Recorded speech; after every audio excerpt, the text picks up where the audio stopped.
Sekarang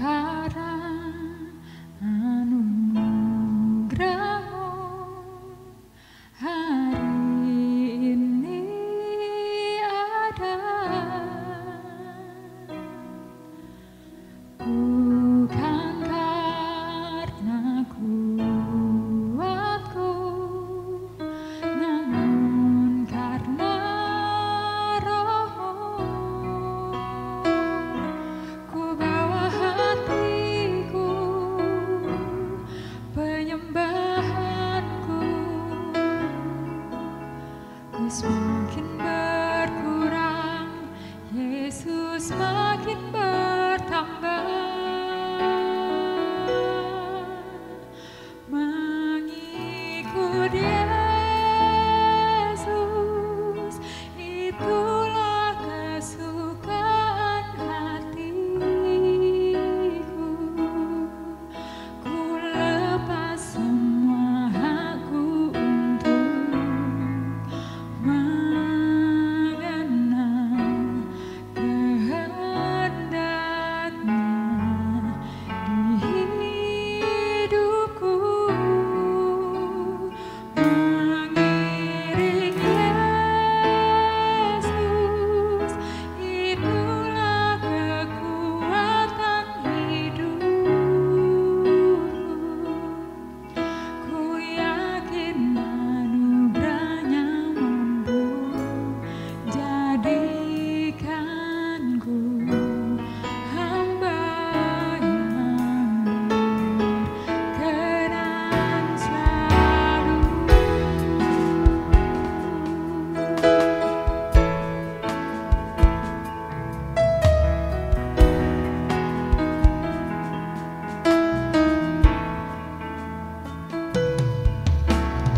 Sekarang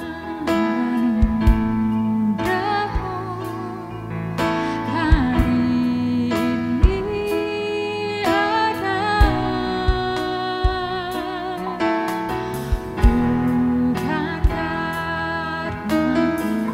bukan karena kuatku, namun karena Roh-Mu. Ku bawa hatiku, penyembahanku, ku semakin berkurang, Yesus makin bertambah. Mengikut Yesus, itulah kesukaan hatiku.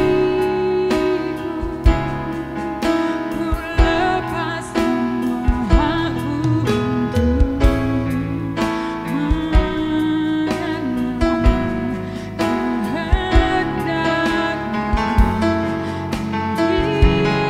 hidupku. Mengiring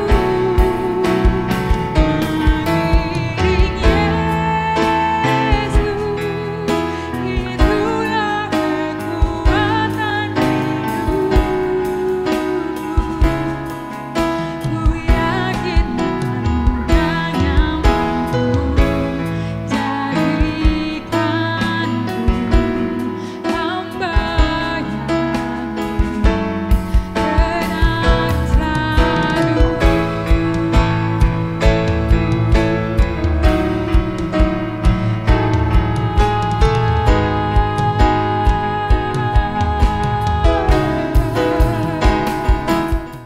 Shalom Bapak Ibu Saudara yang dikasihi oleh Tuhan Yesus. Berjumpa kembali dengan renungan hati sehat dari Gereja Baptis Indonesia Ngadi Negaran. Kita akan masuk di dalam renungan kita, tetapi mari kita berdoa terlebih dahulu. Bapa di dalam surga, kami bersyukur Tuhan kalau pada kesempatan hari ini, saat ini kami masih diberikan Tuhan waktu untuk merenungkan firman-Mu, urapi firman-Mu supaya firman ini akan menjadi kekuatan dalam hidup kami. Terima kasih Bapa, di dalam nama Tuhan Yesus kami berdoa. Amin. Bapak Ibu Saudara yang dikasihi oleh Tuhan Yesus, saya akan memberi judul renungan kita pada saat ini, pertahanan mental, dan spiritual. Cara seseorang menghadapi dengan perubahan atau situasi sulit dan fokus kepada hal-hal yang dihadapi di depan. Jadi pertahanan mental dan spiritual. Kita akan belajar bagaimana mengelola batin, meningkatkan koneksi dengan Tuhan, dan mengembangkan nilai-nilai moral yang kuat. Kita akan belajar dari satu tokoh di dalam Alkitab yang namanya Yusuf. Yusuf adalah seorang tokoh dalam Alkitab yang harus kita teladani dalam dia menghadapi berbagai tantangan dan bagaimana caranya tetap teguh di dalam iman untuk menjalani hidup dengan jujur, kuat, dan akhirnya menuai kesuksesan di dalam hidup.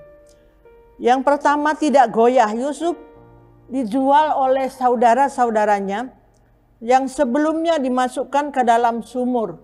Dia difitnah, dipenjara dengan tidak adil. Tetapi Yusuf tetap melakukan dengan baik, selalu siap mengerjakan pekerjaan yang bisa dilakukan dalam setiap kondisi yang dihadapi, baik sebagai budak ataupun tahanan. Mari kita baca dari Kejadian 39 ayat 1 sampai yang ketiga. Demikian firman Tuhan. Adapun Yusuf telah dibawa ke Mesir dan Potifar seorang Mesir pegawai istana Firaun, kepala pengawal raja, membeli dia dari tangan orang Ismail yang telah membawa dia ke situ. Tetapi Tuhan menyertai Yusuf sehingga ia menjadi seorang yang selalu berhasil dalam pekerjaannya. Maka tinggallah ia di rumah tuannya, orang Mesir itu.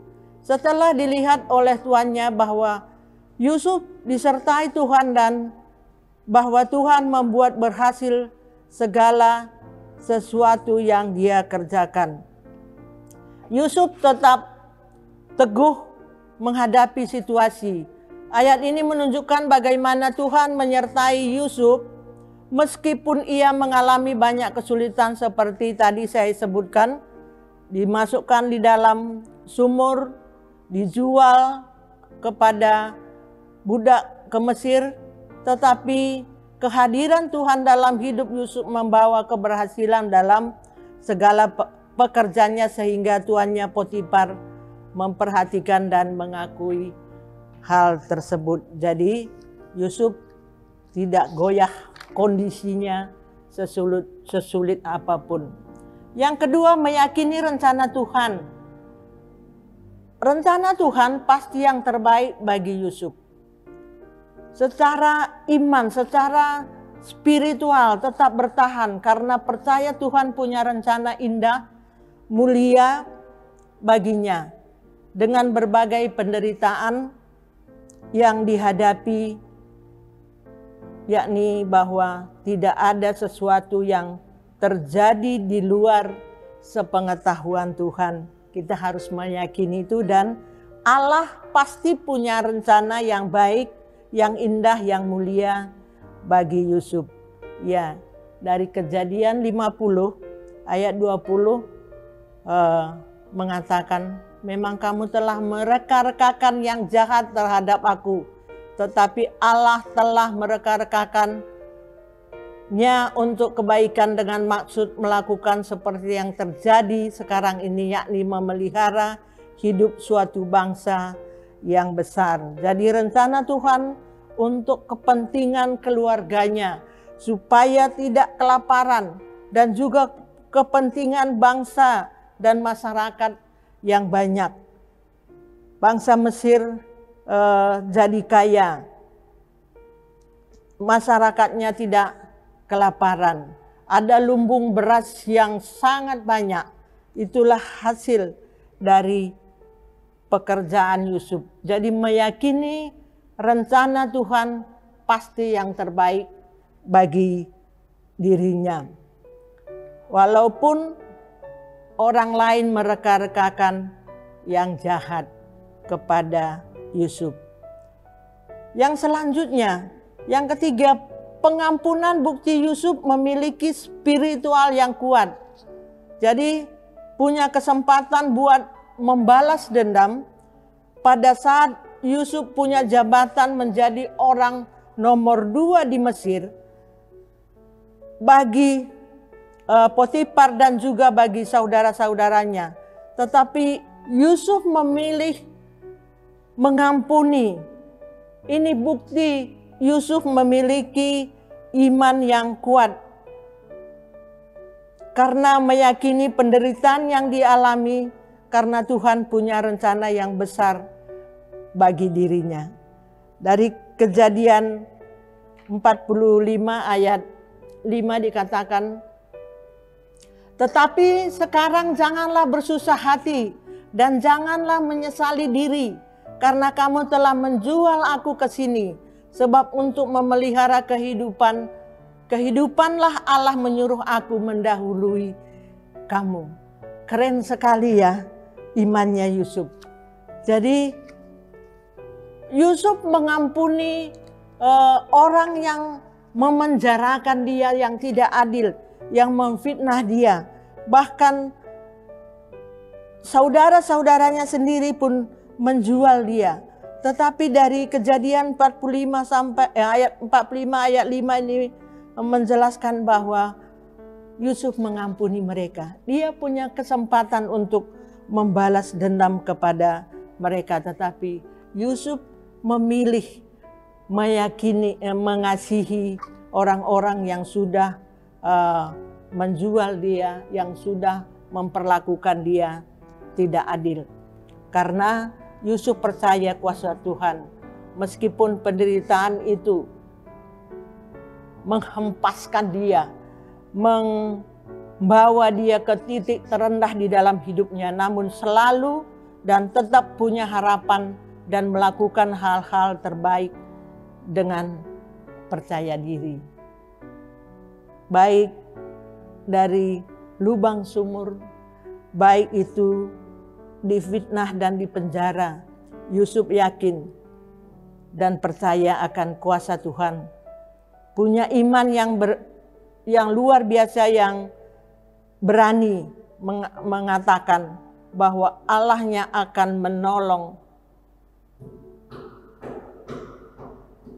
dan menafsirkan mimpi orang lain. Yusuf tidak mengerti mimpi itu, tetapi karena imannya, dia berani mengatakan bahwa dia, Tuhannya mampu menafsirkan mimpi orang lain. Itulah kepercayaan Yusuf, kuasa Tuhan di dalam kehidupannya. Dari Mazmur 27 ayat 14 mengatakan, nantikanlah Tuhan, kuatkan dan teguhkanlah hatimu. Ya, nantikanlah Tuhan. Ayat ini menunjukkan kita untuk sabar dan penuh harapan saat menunggu pertolongannya Tuhan. Kisah perjalanan hidup Yusuf mengajarkan bahwa kekuatan mental, spiritual dapat kita hadapi di dalam hidup ini melalui iman yang taat, kuat dan teguh. Meyakini bahwa Tuhan selalu punya rencana yang indah dan hiduplah selalu untuk mengampuni sekalipun membuat kita menderita. Kesabaran, kekuatan mental dan spiritual Yusuf mencatat sejarah awal dari kisah perjalanan bangsa Israel dari Mesir ke tanah Kanaan yang luar biasa. Bagaimana perjalanan kehidupan bangsa Israel itu dimulai dari imannya Yusuf. Pertahanan mental dan spiritual saling berkaitan, keseimbangan dalam kedua aspek ini dapat membantu kita pribadi lepas pribadi menghadapi tantangan hidup dengan lebih baik. Ketika kita memiliki pertahanan mental yang kuat, mereka lebih mampu merasakan dan menghayati kehidupan spiritual mereka dan sebaliknya. Jadi mari kita membangun mental kita yang kuat dan iman kita yang kuat, karena kedua-duanya akan saling mempengaruhi di dalam kehidupan kita. Menjadi pribadi-pribadi yang percaya kepada Tuhan. Biarlah perjalanan Yusuf ini menjadi teladan bagi kita menghadapi situasi yang sulit sekalipun. Mari kita berdoa. Sungguh kami bersyukur kami dapat memahami bagaimana perjalanan hidup dan iman Yusuf yang menguatkan kami untuk tetap teguh, kuat dan dalam mental dan spiritual kami menghadapi hidup ini. Bagaimanapun sulitnya, sakitnya, penderitaan yang kami hadapi, karena kami percaya Tuhan yang punya rencana yang baik dalam hidup kami, dan Tuhan yang memampukan kami untuk menghadapi kesulitan-sulitan hidup ini. Di dalam nama Tuhan Yesus kami berdoa. Amin. Shalom, Tuhan Yesus memberkati.